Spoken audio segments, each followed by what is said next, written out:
क्या आपको पता है कि अमेरिका में बड़ी बड़ी टेक कंपनियां सालों से एक झूठ बेच रही हैं। वो कहती हैं कि स्टेम वर्कफोर्स की कमी है, लेकिन हकीकत ये है कि टैलेंट की नहीं बल्कि सस्ते मजदूरों की तलाश है। और अब एक रिपब्लिकन नेता ने सीधा मोर्चा खोल दिया है और उनका कहना है कि ये जो H-1B वीजा का गेम चल रहा है ना, इसे रोका जाए। कंपनियां इसे स्किल गैप पूरा करने के लिए नहीं बल्कि अमेरिकी वर्कर्स की जॉब छीनने और कॉस्ट कट करने के लिए इस्तेमाल कर रही हैं। तो सवाल ये है कि क्या ये स्टेम शॉर्टेज असली है या फिर सिर्फ बहाना है? चलिए आपको सारी सच्चाई बता देते हैं इसी वीडियो में। नमस्कार, आप देख रहे हैं NBT टेक एड और मैं हूं आपकी होस्ट नेहा उपाध्याय।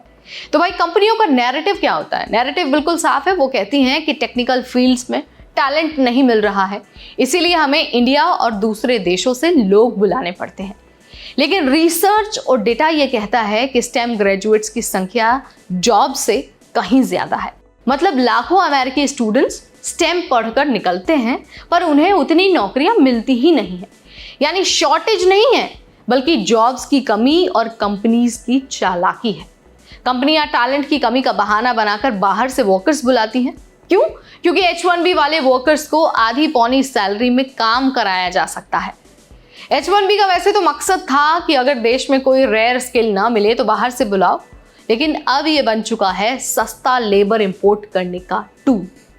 यूएस की IT और आउटसोर्सिंग कंपनियां H-1B पर भारी डिपेंड करती हैं। इंडियन प्रोफेशनल सबसे ज्यादा इसका हिस्सा होते हैं। कंपनियों को भी फायदा मिलता है, यानी कि कम पैसों में ज्यादा काम हो जाता है, लेकिन लोकल अमेरिकी वर्कर्स को नुकसान होता है। उनकी जॉब्स और सैलरी दोनों खतरे में होती है।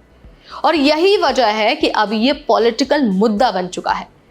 रिपब्लिकन लॉ मेकर ने साफ कहा है कि ये जो फेक स्टेम शॉर्टेज की स्टोरी है ना, इसे अब खत्म करना होगा। अमेंडमेंट का मकसद है कंपनियां तभी H-1B इस्तेमाल करें जब वाकई कोई स्किल अमेरिका में ना हो। इससे क्या होगा?